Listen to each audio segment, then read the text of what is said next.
Hey, good morning, all. I just want to do a video on the Hebrew Israelites. So back when I was getting into flat Earth and all the conspiracy stuff, largely through like Russian vids, Eric Dubay and others, and then I started also coming across the Hebrew Israelites because I started watching some stuff on like Louis Farrakhan, Nation of Islam, and he's very outspoken about the Jews. And then so just that the material of Louis Farrakhan and the Nation of Islam in YouTube kind of searches and algorithms gets lumped together with this quote unquote black Hebrew Israelite movement. And so, that's how I started coming across them on YouTube, and I visited their camps a couple times in New York and then here in Houston. And so, I know them kind of like at arm's distance, and like all that stuff. And so I've learned, I would say, so the major thing that I obviously learned from credit to Russian vids for all the numerology and getting the flat earth kind of wheels turning, and then Eric Dubay as well with the flat earth stuff, and then the stuff with the Hebrew Israelites was largely the foundation of that was actually Louis Farrakhan and the Nation of Islam talking about the evil of the Jewish people, and in particular the financial enslavement that they're involved in, and also in particular of the transatlantic slave trade. And then so that was the starting point of bringing the verses Revelation 2 and 9, 3 and 9 to the forefront, and giving me at least some narrative as to why it kind of feels like at that time I was starting to feel more and more like a slave. And so that was the foundation, and then that brought me to the Hebrew Israelites, who believe that they are the real Jews, whereas the Jews in Israel, a lot of them would be the synagogue of Satan, based upon Revelation 2 and 9, 3 and 9. The question now would be, who are the real Jews? And so the Hebrew Israelites, centered here in America, a lot of them are here in America, make a case for the fact that they feel that they are the biblical Israelites.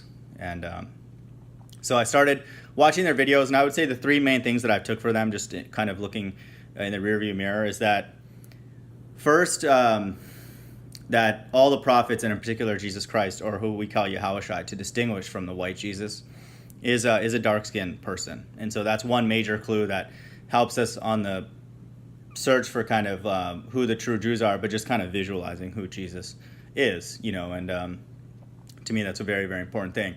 And then so just that truth in and of itself, to me, is an extremely valuable thing that is reaffirmed by many, many verses in the Bible. And then the second thing is that America is Mystery Babylon in the book of Revelation. And the third thing is that it's okay to complain, and to me, I have to do that, righteously. But the Hebrew Israelites, many of them, are like PhDs in complaining. And if any of this is offensive to the Hebrew Israelites, it's meant to be. And for those that don't take offense to this and are, involved in that movement or subscribe to some of those beliefs, that's what it's supposed to be. To those who are offended by this, it is meant to offend you, what I'm going to share. And so some of them, so basically what I'm saying is not all of them. I don't want to accuse all of them of doing some of these things. And so, it's they complain, about the things that are going on in the world and the injustices, atrocities, and all that. And now, definitely, it's not a conspiracy theory anymore. They're not talking about theoretical things. It's proven every day. It's very, very mainstream and all that kind of stuff. And they deserve some credit for that, for sure, for bringing that out. So I would say those are the three major truths that they've unlocked, for me personally, and I'm definitely thankful for that. But here's the flip side of that, and my critique of them, and especially now because I've kind of had some time to reflect, is that the law is a very central thing to the entire Bible. And so it was meant to be given to whoever the true Israelites are. And so one would think that a way to identify the Israelites in any generation would be people who know the law and then appreciate it and do their best to follow it. And so biblically, we know that no one can keep the law to perfection except Jesus Christ, or who we call Yahushua. And even if someone does come very, very close, they don't know that they've done it until God actually states that they've done, keeping the law very, very well. Because only God decides what is the perfect manifestation of the law in like day-to-day terms. And so because it's a very complicated thing, it's like it's an eternal thing. It's a thought. It's your thought life. It's all these kind of things that are outside of the physical. It's not simply just like being here and I did this and I performed this and I moved to the next thing and then I ran a perfect race kind of thing. It's like playing like just use a golf analogy. It's not like you just came in with the lowest score. It's like God would just care the result, but more about all the other things. Like the way you went about playing. How did you think? And like your attitude and all that, your intentions, all those kind of things are measured for a person's performance, not just a number or being in a particular place. And so it is extremely subjective in the sense that the only person that can measure it is God himself. And, the person doesn't have God giving them, feedback second by second. And so that is meant to humble anybody, who aspires to hold the law perfectly.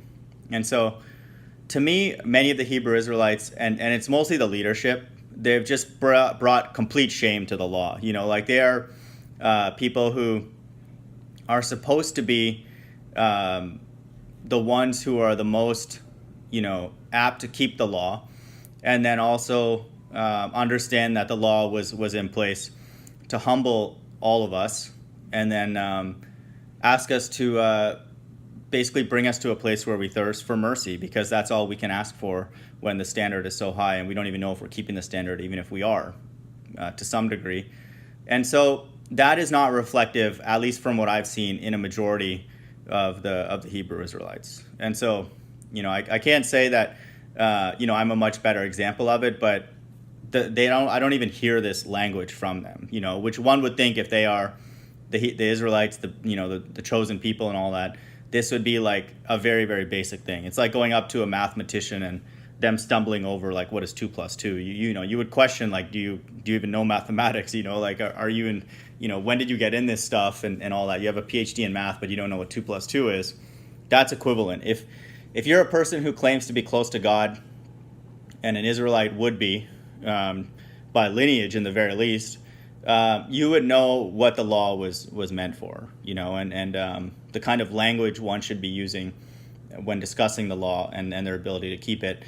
Like the leader of GMS, and I say leader in quotes, he's someone who actually thinks that he is not ever violating the law. And so this is the kind of madness, this insanity that we're dealing with, in particular with that group. And I'm sure maybe the other leaders would not go to that extreme and say that, but they act that way, in particular, like Nate at IUIC and General Yahanna and all these people, these characters, they're just, they would have that vibe, even if they wouldn't say something that blasphemous.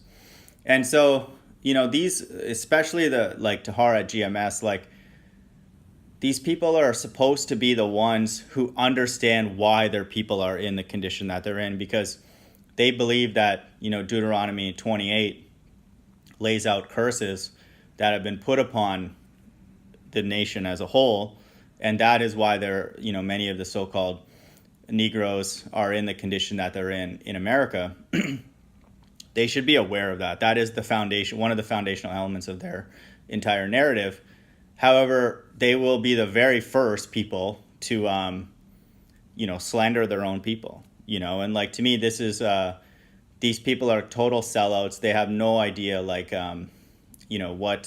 what mercy or in the very least, like, having some kind of compassion for why their people are in the state that they're in. And they should be the ones that know it at the theological level, at the spiritual level. And so just to use an example, I remember asking a friend of mine who was Mormon years ago, because we were discussing like, slavery and politics and all these different, how the people, kids in the inner city can be helped. And he was basically saying, like they should, like, they meaning like the so-called Negroes, the African Americans in the inner city, they should have figured it out already. Like how is it taking this long for them to get out of the condition that they're in? And I'm like, I was just like, well, how many generations do you think it would take? Like, if, let's say your race of people were enslaved for 400 years, how many generations would it take for you to bounce back and basically shed, all the negative ill effects of being enslaved. And then he's like, yeah, we would have done it already. And then so to me, I was like, I mean, my jaw dropped. I obviously, stopped hanging around him. And thankfully, he's left the Mormon church since then. But the Mormon church had, racist views where like dark-skinned people could not be elders and stuff. So we know that Mormonism is satanic. It's not even a discussion anymore. And then, but this is Satan. At that time, hopefully he's come out of that and God has given him some common sense. But that is a satanic statement to make, because first of all, you don't know that. Let's just say that would have somehow happened magically, but you can't say that unless a large group of people all go through the exact same kind of slavery and then, somehow are more resilient, than the so-called Negroes, which I believe many of them are the Jews. So, but this is the thing about a lot of the leadership of the Hebrew Israelites. They'll echo that sentiment. They'll just be like, what's wrong with these people? They'll actually like be cussing out, women on the streets and stuff, like you're a slut and all this kind of stuff. And, we have to understand that they should understand why all that stuff is happening. I'm not saying it's easy to digest or, you just have the perfect answer all the time, but the general sentiment should be more towards compassion and understanding why those people are in that condition, because they're using Deuteronomy 28 to be their foundational support for why they're in that condition. It's like that's a very, in my opinion, obvious form of humiliation amongst all the different types of poverty that's going on in the world. The Negroes are experiencing a different kind of punishment and slavery, and I do agree with them that the curses in 28 are reflective of the condition of many of the so-called Negroes here in America. And so, but the leadership does not acknowledge that, and these people are sellouts. They're the ones that just go and, make fun of everybody at any moment and saying how dumb they are and all this kind of stuff, how these, the women are sluts and all that. When you hear, leadership at GMS freely talk about, having sex with prostitutes. You see General Yahanna, which is the leader of ISUPK, talk about anal sex and how it's okay and all this kind of stuff. Like these people are madmen, and they need to be called out and ridiculed. Like they are absolute sellouts. The leadership that is in quote unquote Israel, or the Israelite leadership in quotes, is absolutely demonic, the way it is right now. And so to me, there's a lot of innocent people under them that, are being taken advantage of, and just because like they've given, like I said, those three foundational elements that I've been able to take from that Hebrew Israelite group as a whole, they've used that and maybe some other scriptures to, manipulate these people into following them, and thinking that God somehow is co-signing this type of, theology, and God is absolutely against it, and they have these people at the top have absolutely no compassion, no understanding, no awareness of why people are in the broken condition that they're in. And to me, we are all going to be judged for the things that we say and do, and I would not want to be them, to be totally honest. I'm not going to be singing and dancing on Judgment Day, but I definitely would not want to be one of the leaders of any group that is leading people astray, in mass like that. So what's happening is that they're taking something perfect and beautiful like the law, bringing it out and bringing shame to it. Christians who would be appreciative of people who bring it out and live by it, they'll be like, yeah, man, these guys and girls, they're actually right. Like, damn, like they're bringing the law out, saying it's still relevant. They're living by it as best they can. And, that's Jesus said it, he is the fulfillment of the law. The law is still alive and well. But people are looking at them like they're out of their mind, like they're going to make more and more people want to stay in Joel Osteen type Christianity. And that's bad, because Jesus says anybody who, keeps the law and teaches it will be great in the kingdom of heaven. So one would think that if someone doesn't do those things, they are either not in the kingdom or going to be in a low state. And so that there are implications for that, and he also says if anybody holds someone back from him, in particular like young people, it's better for a millstone to be tied around their neck, and cast into the sea. And the irony one of the Hebrew Israelite groups is their name is called Great Millstone. So there might need to literally be a great millstone needed for some of these guys, in particular their leadership, to cleanse that, and I hope that it doesn't happen like that, and that they come out of it like anybody on earth right now, because we don't know whose God's children are with any physical mark. That's a fact. But there is a lot of irony that one of the groups is called Great Millstone in lieu of the verse where Jesus says a millstone will be used to punish people who hold others back from God. And so that's a major issue. And another thing too that a lot of them are caught into is ball Earth. And so to me, the one thing about flat Earth that is an amazingly pure thing, and it does unite a lot of people, even if we still don't agree on a lot of different things about the world. It makes it very obvious that the entire world is largely in place in this generation, this time right now, to scam, manipulate, and deceive. Like that, there's no way to like massage that and make it like on a like to take away how grand of a deception that is. And so it leaves every single stone unturned in a person's life when they come over to our side, knowing that we live on a flat surface. And so a lot of the Hebrew Israelites are ball earthers, and I think a lot of them are in the closet flat earthers. But the reason I know that would be a major thing that they could not really believe is it would change the hierarchies of their entire organization, and because once you have a flat earth, everything is a deception. There are no more hierarchies anymore. All the hierarchies are in place just to like deceive and control. That's obvious. And so it's just all of us little bugs walking around flat earth and God. That's all there is. There's no like your teacher is gone, your professor, your mentor, even people in your family, your church, your mosque, your synagogue, all of that is gone, is evaporated. Your church now, and I'm not preaching to anybody, but this is a reality that you cannot circumvent. The church is this dome that we live under, in this flat surface. That is our church. That is our home. We're all here. We're stuck here, hopefully not forever in this state. But all the structures get destroyed, and that's in my opinion, the unifying, beautiful thing for all the people who are flat earthers and genuine about their belief and all that kind of stuff, And in another step too is I feel like it'll naturally lead people to the God of the Bible, which the Bible, to me, very clearly endorses flat earth. And so there's something kind of beautiful about this truth. And so to me, it makes sense why, in order for a group like the Hebrew Israelites to grow and prosper, they cannot have flat earth in their repertoire of doctrine, or theology, because it would really hurt their entire structure from the top down. Because, once you know that the earth is flat and there's a dome, like that literally, like I said, just flips everything upside down, and to me that puts us right at the end of the end times. Like there's no debate now. You don't need to go to a prophet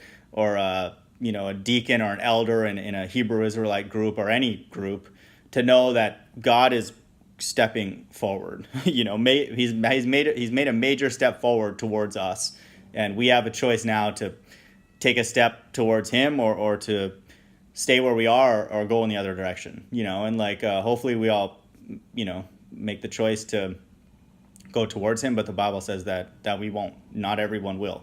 And so we just pray that God gives us the wisdom and the common sense to do our part, and do what we can to get closer to him through mercy and love and care towards other people, which is again proof that God is humble. You don't have to sit there and just like blow kisses at him and suck up to him. He wants us to go and practice mercy, mercy and love towards other people, and then that brings him glory and makes him brings him joy. And so this is the state that we're in. We have these groups who, in my opinion, have defiled very, very important truths, and so they've taken a few truths, packaged them as if now they are the sole vessels for God's speech here on earth, when in fact it's becoming very, very obvious that many of them are doing the bidding for Satan. And so they are also people who are not comfortable or really at all talk about encoding, 33666. They will not talk about Freemasonry with any clarity. They should be, if they are the true people of God, questions to ask them is, first, do you believe that one sin is all sin? That will make them uncomfortable. Do you believe in, what are your thoughts on Freemasonry and all the encoding that Russian Vids has brought out? Why is Russian Vids on the forefront? He must be the chief Israelite then, with all the truth that he's brought out. And, why do you guys believe in the ball earth when the Bible is very clearly a flat earth book? It says there are two great lights in the sky, and modern day science says one. Joshua 10 talks about God stopping the sun and the moon, all that kind of stuff. So if you guys are the chosen people, and to me it's okay to get in their face because they've been in other people's face enough, and we're helping them when we do this. Why are you guys on this ball earth stuff? If you guys are the chosen people, the Most High is interacting with you guys directly through ancestry, Abraham, Isaac, and Jacob. Why did he forget to tell you guys about the shape of the earth? That would be a pretty fundamental, obvious thing in the very first few words of the book of Genesis. And so, to me, God has set them up as an example to not be like them. It's like everything now. There are just people who house truth and maybe don't house it in a graceful way or in the proper way, so don't necessarily dismiss everything they're saying. But we can't use a group like that, especially as any kind of example for how to live, And I was not to be rude, but I was listening to one of their radio shows yesterday, and they're still kind of figuring out flat Earth, And again, everybody comes to it at a different time, and I get that. But if someone is claiming to be buddy with God, you better be the pioneer of certain things, And flat Earth to me is a great thing, that they are not the pioneers of that. They did not bring that out, and in many ways they're resisting it. And now, for many of us, it's very, very obvious that we live on a flat Earth.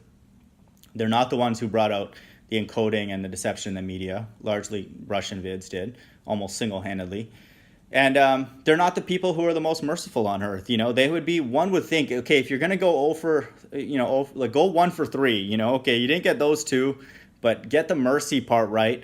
And at least get the mercy part right towards your own people. It's don't throw your own people under the bus for the sake of thinking that just calling them, mean, nasty words is going to make God somehow, you and God, buddies now. You calling a woman a slut because she's dressed, provocatively is going to, somehow God's going to wink at you and be like, yeah, I'm going to give you, a donut for that, definitely. That's a good one, good observation. That's everywhere. Imagine if Jesus did that, even in his time, he would call every girl a slut. We didn't see that at all.